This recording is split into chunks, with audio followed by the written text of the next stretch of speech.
Hi, welcome to this video. I apologize for it being so dark, but my eyes are burning and I'd like to get these videos pulled together tonight. I may not get them all pulled together tonight, but in the morning. Anyway, I don't want to waste too much time. This video is quite long. I actually cut some of it off. It was a little bit longer, but I cut some off. Anyway, this upcoming video was at the Crazy Horse Monument, and the person that did it, her American name was Jessie. Anyway, she was a school counselor, I believe. Anyway, her daughter came out and did a dance. She did a powwow dance, and then she spoke at length. A lot of the information I knew, but a lot of it I did not. She spoke about the injustices and grievances that the Native Americans have went through, and it's a very powerful message. It's sad. Some of it I already know. I already know about them being run off their land, of course. My dad talked about that a lot as I was a child. He was very much a history buff. The other thing that she talked about was scalping. And a lot of people think that scalping, that the Native Americans created scalping. They did not create scalping. The white man created scalping. And it was to, I guess, I can't think of the word, but it was to, I don't know, just strip the Native American of his identity. The other thing, and I was talking to my ex-boyfriend the other day about this, and he didn't even know it. There was at one time, and I did not know this, but she said at one time there could be as many as 80,000 bison in a herd. And within, I don't know how many years, I don't know how long it took, but within a very short period of time, they dwindled the bison down to less than 1,000. They were almost extinct. They are still endangered, I believe. I'm not 100% on that, but I know that they were on the endangered list for a while. And anyway, they may still be endangered, I'm not sure, but they dwindled it down to less than 1,000. Again, the reason that the bison dwindled down to so few had to do with white man. The white man had decided to try to, I guess, basically hurt them where it hurt the most, because they obviously ate a lot of buffalo. They ate a lot of bison, and they used the bison skins and whatever for coats, and they did bear, I believe, too, but bison, you know. And she said that nothing went to waste. They used everything from the head all the way to the tail. So they used everything. Anyway, and that was another ploy to, you know, try to drive the Native American off his land, starve him out, you know, just terrible. Anyway, and another thing that she talked about, and I did not know this, was, now it was, I guess, and this was in the South Dakota under Custer. They would, I guess, soldiers would show up. She can tell it a lot better than I can, but I just want to recap a little bit of what she talked about. Soldiers would show up to their door and take their children and force them into what they called residential, I can't remember what she called it, residential schooling or residential something. Anyway, where the Native American would be stripped of his identity, forced to cut his hair short, forced to give up his culture, and if they forced to give up their form of worship, everything about them was stripped away. And if they attempted to worship or honor their culture in any way, they were punished, abused, beaten for doing so. And anyway, that was another thing. And she did say that a lot of people look at it and go, okay, I apologize. The video ended on me. Anyway, I'm not sure where I left off.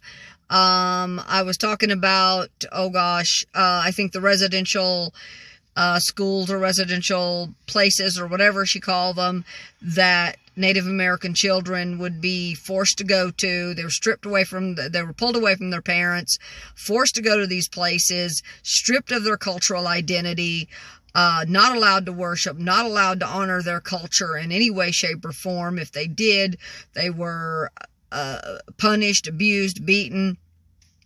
Anyway, she said that there were a lot of people out there that look at it and go, well, that's old history. That's a long time, that's ancient history. That was a long time ago.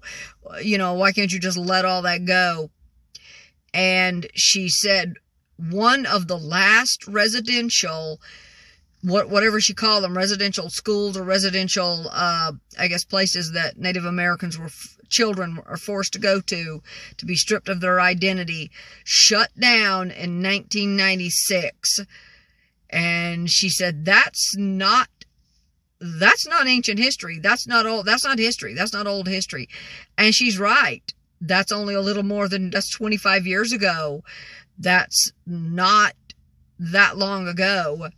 Anyway, she talked a lot about, she talked a lot about a lot of stuff that I did not know, stuff that I probably did, maybe some of it I did know, but some of it I don't. And there's a lot that she talks about, and she's right.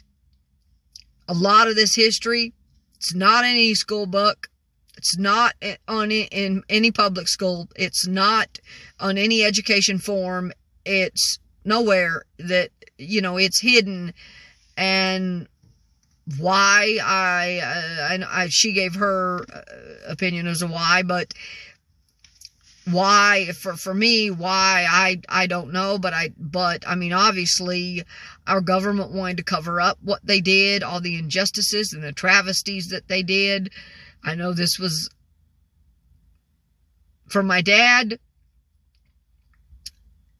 and that's kind of emotional for me because my dad was he was very well read, just very well read, and anyway, and loved history, and he was very passionate about the stuff that he was for or against. It didn't matter. He was very passionate about whatever it was. He was passionate about it. Anyway, and I remember my dad as a child growing up talking a lot about the Native Americans being forced off their land and the injustices. He talked a lot about that. And so some of it, I don't know. Maybe, maybe I learned some of it from him. I don't remember. But for me, it's, I guess, it's a very important part of history. And I think I've talked about this before.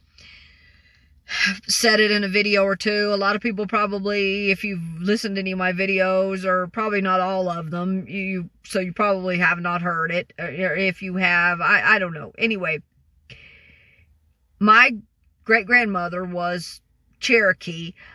Now, I know from my aunts and people in my family, I was told she was half. I don't know anyway, but they don't really know. But anyway, she was Cherokee. Eventually, she married my great-grandfather, who, I think I did talk about this in another video. She married my great-grandfather, who was Irish. Anyway, there's not a lot of information about my great-grandmother. My aunts and no one in the family really knew where she came from or anything about her history, because she was adopted by a white family. Unfortunately, that family did not treat her well. They did not treat her good because she was not white. She was verbally abused, physically abused, beaten for no reason. She had a sister, not a Native American sister, but I guess her adoptive or white sister. And my aunt told me a lot. This isn't stuff I did not know, but this is stuff that I guess she had, information that she had been passed down to her. And I know I've talked about this, where my great-grandmother grew up being beaten and abused for every little thing. And she grew up and treated my grandmother the same way. My grandmother, in turn, did the same thing to my mother and her sisters. And that cycle continued to when I was a child, and my mother would get angry about every little thing and would hit me, you know, and of course she believed that what she was doing was correct because she learned it from her mother, my grandmother, and she learned it from, you know, my great-grandmother, and it had been passed down for generations. Now, I don't know about my great-great-grandmother. I don't know. What I do know is about my great-grandmother and how she was adopted by a white family and was not treated well and was beaten. I don't know about other women going farther back in the family. I don't know, but I do know about my great-grandmother. And I know that from what I've learned from my aunts and people in the family, that her white adoptive parents did not treat her well.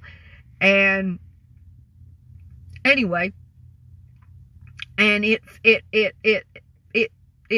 basically caused a domino effect or a chain reaction of her growing up not knowing anything else and doing this, you know, and doing this stuff to my grandmother, and then it happened to my mother, and then, you know, and then my mom to me. And so for that, there is a, you know, there's you know, some emotion. There's a lot of emotion, really, but, and it's something that, you know, it was a cycle that was proliferated, you know, and all because, and my aunt said it, all because she was not white. And of course we all, and I'm not going to go into any of the other stuff, but we all know, everybody in America, everybody in the world is familiar with, you know, all racism. And it's even today in 2021, racism still exists, and it's a terrible thing. And it's just, I don't have any answers, and I don't want to go into a long drawn out discussion. But anyway, as far as this speaker, it was very, very powerful for me, partly because of, I guess, from where I come from. But I never knew my great-grandmother. I wish I had. I only saw pictures of her, and that's it. And unfortunately, she died young, relatively young. She died at 65 from heart disease. That's something else that got passed down through the generations. My grandmother had it some, but my mom had it very bad. She too was dead at 65. So again, my grandmother was in poor health. So again, that was something else that got genetically inherited and passed down. One of the reasons that I am so passionate and fervent about going to the places I want to go to and doing what I want to do while I'm able to do it, because tomorrow is not guaranteed, and I don't know if I'll be able to do it tomorrow. I don't know if I'll be able to do it 5 years from now, and not with my history. I don't know. And so far, luckily, I'm in good health, but you know, that could always change. And my mother, she didn't have the opportunity to visit and do the things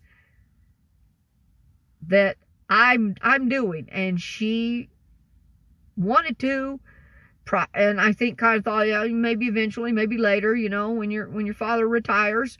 Well, guess what? That day didn't come. She was dead at 65. That day didn't come for her. And my dad, there was things he wanted to do, he didn't get to do either. And so that brings up a lot of emotion. But anyway, I just wanted to share that. I know this video is going to be long, because I'm already done like 15 minutes plus the 33 minutes that she did. And anyway, it's such, the Crazy Horse itself, the monument itself was not, I couldn't get close enough to it, or I could, but the monument itself didn't hold. I mean, it's important, but it was the message and the, you know, the dance, the powwow, the dance she did, the what she did, how she talked, you know, and the history lesson that went with it. You know, talking about her people, talking about the Lakota people, and that is what really moved me more than the sculpture itself or the carving. And of course she said it, and that's on my list to do too. Crazy Horse was, I guess, a tireless leader. She talked about him. She talked about Sitting Bull also being a tireless, fearless leader, and he's on my list to go visit too. So anyway, I guess I'm just getting my history lesson and doing it in person. Anyway, on to the video, and I know that this video is going to be long. Hi, this is part 1 of the Lakota speaker at the Crazy Horse Monument and history. I kind of went on to a little tangent. I did my preview, if you will. This is an intro to the video, by the way. It's an intro. I started the video. I did like 5 minutes, got cut off, ended up doing another 11 minutes, talking about a lot of different stuff, and a lot of stuff that's like personal to me as well, and talking about a lot of the points that the Lakota speaker went into. And she had she gave a whopping history lesson on the Lakota people, and it was amazing. It was wow. Some of the information I already knew, some of it I didn't, and it was, I loved it. I loved it. It was, the monument itself, as I said before, the monument itself, I wasn't, as pleased with that, but overall, the amount of the Lakota speaker, the amount of stuff in the museum or the Welcome Center, the amount of different things that were there, I did enjoy that. But I think the best part of the visit to Crazy Horse was absolutely the Lakota speaker and the whopping history lesson that I got, that I would not have gotten, and I would have never probably, this is shameful to say that I probably never would have looked up, but I just wouldn't have. I wouldn't have had the time. But being there, I sat, you know, well, actually I didn't sit down. It was crazy. I got kind of antsy and fidgety and got up, went back inside to the gift shop, and then came back out and someone got my seat. But anyway, so I ended up on the side, and no matter where I went, I wasn't going to get a great video. And that's not going to be in this video. That's going to be the next video, because this video turned out to be a lot longer than I intended it to be. So, and I'm at that point now where I don't like, it was going to be about a 52 or 53 minute video, and I did not want it to be that long. The video itself that I videotaped of the Lakota speaker is about 33 minutes by itself, and I cut some of it, I cut a little of it off. Anyway, so that said, I talked a lot. I talk a lot in this video about, this video is strictly about the things that I hold dear, I hold personal, and my, you know, and how I see it, and I guess the effect that it had on me, this fantastic whopping history lesson that I probably would have not actually sat down and read myself. And the truth is, I do want to go back and look more and read some of the information about Crazy Horse. I know some of it, probably a little, but I don't know enough. She also talked about Sitting Bull. That is on my list of to-do things for this trip. And it's just, okay, I guess right now I'm on my history kick, or I'm here, and I might as well. I have the opportunity. I am in good health. I have the opportunity to be able to go visit these places and do these things. And a lot of people don't get the opportunity and never do, just like my mom. And I talk about that. I do get emotional about that because my mom died young and never got, or young enough. She was only 65. And so I talk a lot. I talk about that. I talk about my dad. I talk about two of my aunts both died from breast cancer at 58. Well, I think they were 60. They were like few months shy of their 60th birthday.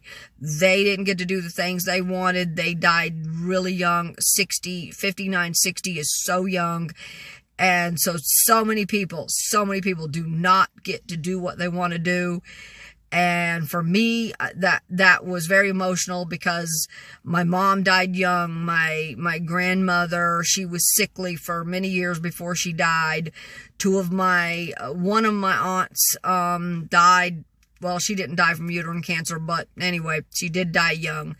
Two of my other, aunts died from just shy of 60 from breast cancer. You know, it's just, I had it's just various things. And like I said, various things. I had an uncle who died in an accident. He was only 54, I think. A great aunt that died at 54, heart attack. I mean, so many people that I know or did not know, but were personally in my family that died at such a young age of things that they had no control over. Anyway, I don't want to make this video a whole whopper long video, even longer than it's already going to be.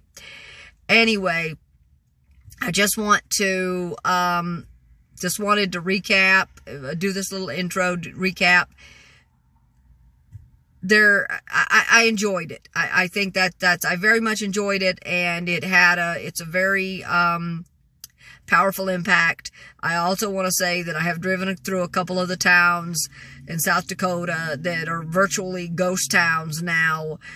Whether COVID put the final nail in or the final nails were nailed in before COVID, I don't know. But what I do know is a couple of the towns I went through, they were very pitiful. And I say this in the video, they're very pitiful. They're bad. And I went through one town where it was strictly Native American, probably Lakota people. And they looked like the weight of the world was on their shoulders. They looked like they were beaten. It was just sad. It was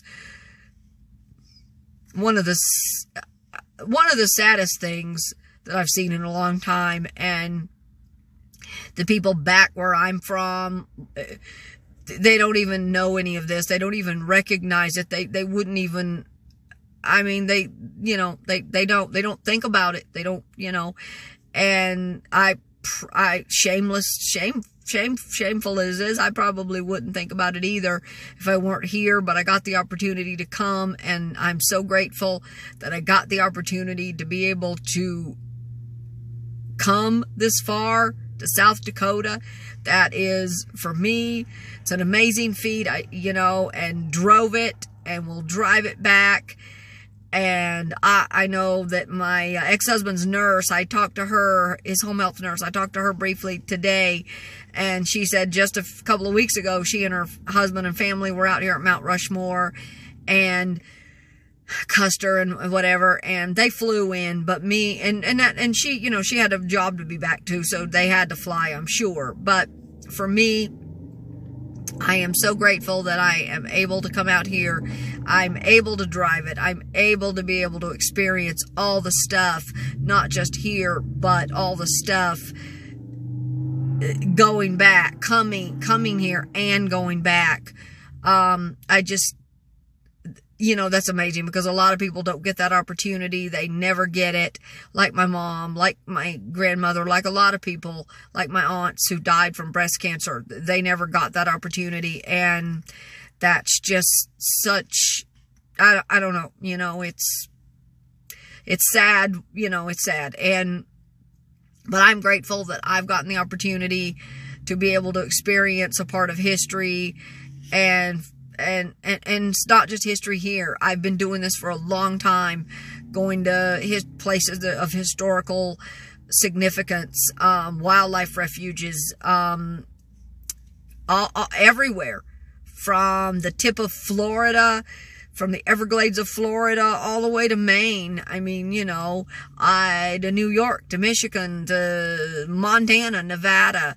You know, those are, you know, for me, it's just, you know, it's, wow, you know, I've been lucky to be able to do some really, visit some really great places. And I'm just so grateful that I've been able to do that.